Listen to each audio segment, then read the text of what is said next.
SLBC లోపల rescue operation ఈ రోజు మరింత ముందుకు తీసుకెళ్తున్నట్లు చెప్పారు అచ్చంపేట ఎమ్మెల్యే డాక్టర్ వంశీకృష్ణ. సహాయక చర్యల్లో దాదాపు 11 బృందాలు పాల్గొంటున్నాయన్నారు.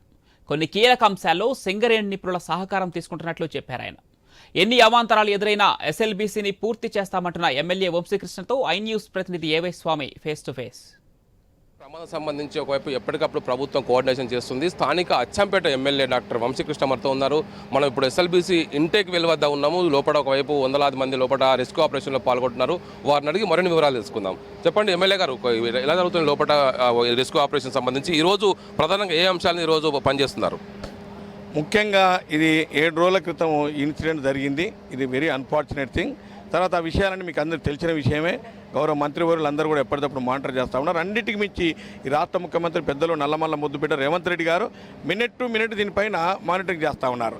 అయితే నిన్నటి వరకు కొంత ఏ రకంగా ఉంటుంది అని చెప్పి ఎక్స్పర్ట్ 12 డిపార్ట్మెంట్లు, భారతదేశంలో ఉన్న 12 డిపార్ట్మెంట్లో ఇక్కడ పనిచేస్తూ ఉన్నాయి. వారందరి ఇన్క్లూడింగ్ ఆర్మీ కానీ, ఎన్డీఆర్ఎఫ్ కానీ, ఎస్డీఆర్ఎఫ్ కానీ, హైడ్రా కానీ, సింగరేణి కానీ, రకరకాల ఇవన్నీ డిపార్ట్మెంట్ కూడా, even geological survey of India వాళ్ళు కూడా ఇక్కడ పనిచేస్తూ ఉన్నారు.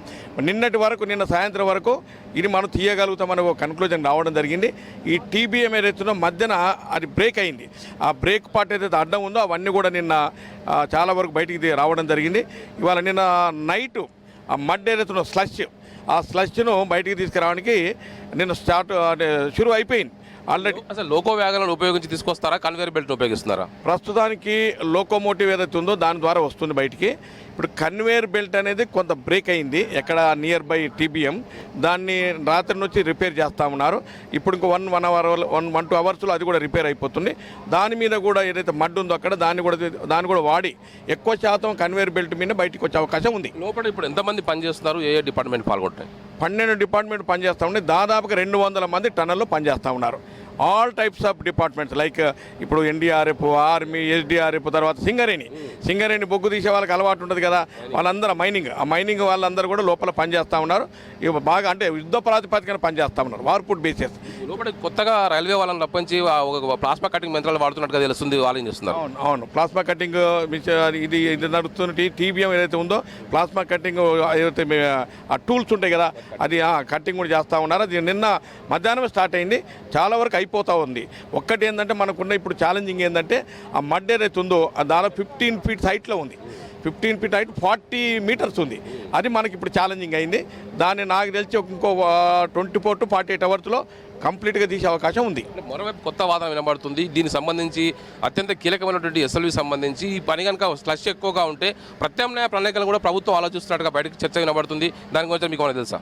ఇది మీరు అన్నది 100% కరెక్టు. ఒకవేళ మనం ఆ మడ్డును తీయలేకపోతే, ఇన్ కేసు తీస్తుంటే మన సడన్గా ఏమన్నా గష్ ఆల్టర్నేట్గా అటువంటి ఛాన్స్ ఏమైనా ఉంటే మనం ఆల్టర్నేట్గా బైపాస్ కూడా చేయాలనే ఆలోచన ఉంది. దాని మీద సర్వే కూడా జరిగింది. నిన్న మన సర్వే కూడా అయిపోయింది. ఇప్పుడు కూడా దాని మీద ఆలోచన చేస్తూ ఉన్నారు. మనకి ఈరోజు సాయంత్రం రేపు మార్నింగ్ వరకు మనం అక్కడ పోగలుగుతామా లేదా, up to the end point వరకు, అంటే ఆ స్వచ్ఛనత తీయగలుగుతాం లేదనేది వస్తుంది. ఇటు ఎనీవే వర్క్ అయితే స్పీడ్గా నడుస్తూ ఉంది. వర్క్ నిన్న సాయంత్రం స్టార్ట్ అయింది, నిన్న మధ్యాహ్నం నుంచి స్టార్ట్ అయింది, నిన్న సాయంత్రానికి ఫుల్ ఫ్లెడ్జ్గా వర్క్ నడుస్తూ ఉంది. మీరు చెప్పండి, జియోలాజికల్ సర్వే ఆఫ్ ఇండియా వాళ్ళు నిన్న కూడా సర్వే చేసిన తెలుస్తుంది. ఇప్పుడు ప్రమాదం జరిగిన పాయింట్ ఎగ్జాక్ట్గా మనం జాగ్రఫికల్గా చూస్తే ఏ ప్రాంతంలో ఉంటుంది? ఇది వాస్తవంగా అక్కడ ఎండ్ పాయింట్ నుంచి 50 ఫీట్స్ వరకేమో వాటర్ అంత ఉంది. 50 దాటిన తర్వాత 40 ఫీట్స్ వరకు మాత్రం మొత్తం మడ్ ఉంది. అది అప్రాక్సిమేట్గా 15 ఫీట్స్ హైట్లో ఉందని ఆ ఫోటోస్ వాళ్ళంతా ఎక్స్పర్ట్ కూడా చెప్పడం జరిగింది. ఇప్పుడు మనకు అది ఛాలెంజింగ్ పాయింట్. ఇప్పుడు ఆ 40 ఫీట్స్ ఏదైతే ఉందో అది ఛాలెంజింగ్ పాయింట్. దానికి వాళ్ళు రీచ్ అయ్యారు.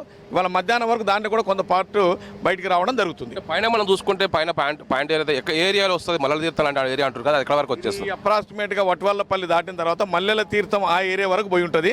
అక్కడి నుంచి వచ్చేదేమో అక్కడి నుంచి వస్తుంది ఎగ్జిట్ పాయింట్ నుంచి, అది బీకే లక్ష్మాపురం వరకు వచ్చింది. లక్ష్మాపురం దాటి దాదాపు తిరుమలాపురం దగ్గరలో ఉన్నది వాళ్ళు చెప్పినటువంటి పైన నుంచి సర్వే చేసి చెప్పడం జరిగింది. మొత్తానికైతే ఈరోజు ఆపరేషన్ అయితే మరింత చురుగ్గా కొనసాగుతుంది అంటారు? 100% వార్పుట్ బేసెస్ యుద్ధ ప్రాతిపదికన ఏదో రకంగా ఇవాళ సాయంత్రానికి రేపు మార్నింగ్ వరకు మనకు 100% రిజల్ట్ వస్తుంది. అన్ని ఎఫర్ట్స్ పెట్టింది ప్రభుత్వం, గౌరవ ముఖ్యమంత్రి గారు, అదేవిధంగా మంత్రివర్యులు అన్ని ఎఫర్ట్స్ పెట్టిండ్రు.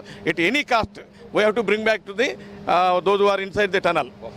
చూస్తున్నాం ఖచ్చితంగా ఇప్పటికే వార్పుట్ బేసిస్లో పని జరుగుతుంది. ఇప్పటికే దాదాపు 40 ఫీట్ల పేరుకు మాకు స్లష్ పేరుకుపోయింది. దానికి మధ్య బయటకు తీసుకోవడం కోసం ప్రయత్నం చేస్తున్నామని చెప్పేసి అచ్చంపేట ఎమ్మెల్యే డాక్టర్ వంశీకృష్ణ తెలియజేస్తున్నారు. కెమెరామెన్ రాజుతో A Y Swamy, I news, SLBC intake well నుండి.